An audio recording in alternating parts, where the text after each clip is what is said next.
about that time. Good morning, everyone. Welcome to First Take. Thank you for being with us. And Cece, I just want to know, are you prepared? Are you ready for today? Oh, I'm locked and loaded. I'm ready to go, Molly. Okay. I'm ready. Because it's you versus the ladies. And we yeah. have come prepared. Kimberly Martin in the building. And, of course, Mina Kimes joining us from the West Coast. Morning, guys. How we doing? Doing good.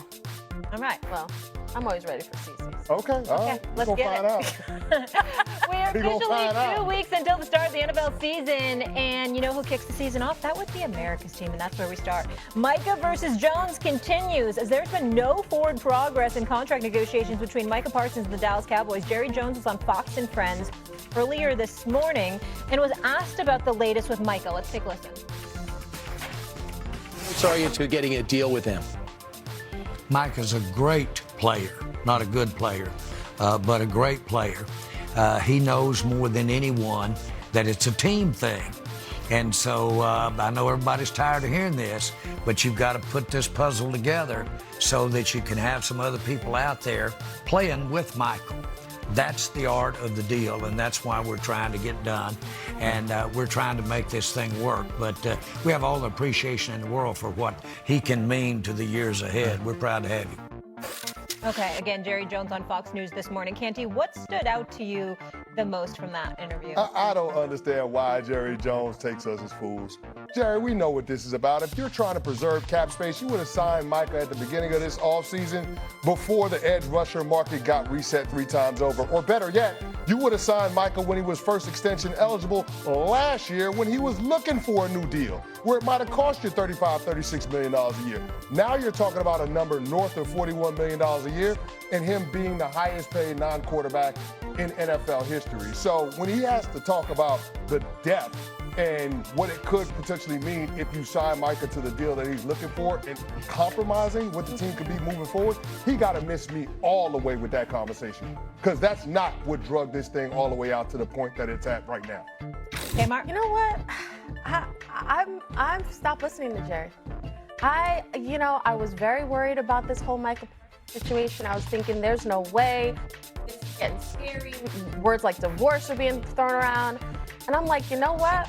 I started watching that Netflix series about the Cowboys. And it's so good if you have not watched it. It's phenomenal. But I'm watching Jerry talk about the Emmett deal and signing Dion, and how when Jerry talks about controversial is not a bad thing. If anything in sports and business, it creates interest. And you know what? I'm feeling like this is gonna get done. I'm not worried anymore. You cannot trick me. I am not worried at all. Because I think back to last season when I was in Cleveland and they're playing the Cowboys, and a couple hours or an hour before kickoff, news broke. Schefter broke the news of Dak, and I was like, you gotta be kidding me. This whole time we're talking all off season about this. And right at the buzzer, Jerry gets it done. So until week 1 comes and I do not see Micah standing there, I'm not giving Jerry anymore. I think this is all strategy. You want Micah's side to hear, like, we got a whole team. We got to pay everybody. I think this is all part of the negotiations. And until week 1 comes, I'm not going to worry about it. All right, Kimberly's not buying it. Mina, what's your take? Well, I guess if it's part of the negotiations, I like you guys struggle to see who he is negotiating with and what the point of this is, other than getting more attention from us, which I suppose mission accomplished. I also think he's going to be there, to me, purely because if he wasn't, it would go down as one of the all-time fumbles. And Chris, I remember doing First Take with you months ago, and you raised the possibility of trading Micah Parsons, and I vehemently agreed with that. But at least there would have been some logic to that when it would have been valuable for Dallas. At this point, it's just silly and a waste of everybody's time. And as far as Jerry's argument, and we've heard this before, where owners, GMs talk about the reluctance to pay people stemming from building a complete team. It's a hard cap league, all of that.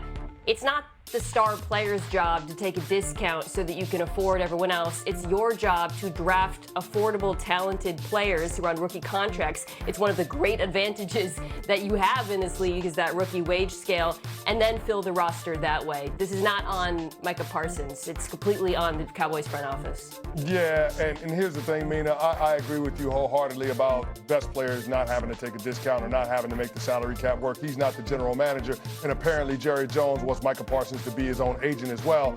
But the aspect of this that I think is concerning for Cowboys fans is what version of Micah Parsons you're going to get if, in fact, he's going to play in week 1, knowing that they've been in training camp a month and the guy hasn't done more than a walkthrough, right? There is a ramp-up period in the NFL. There is an aspect to this where you want him to get acclimated to doing football movements. If you're going to play football, the best way to get ready for that is by practicing football and playing in preseason games. And Micah hasn't done any of that.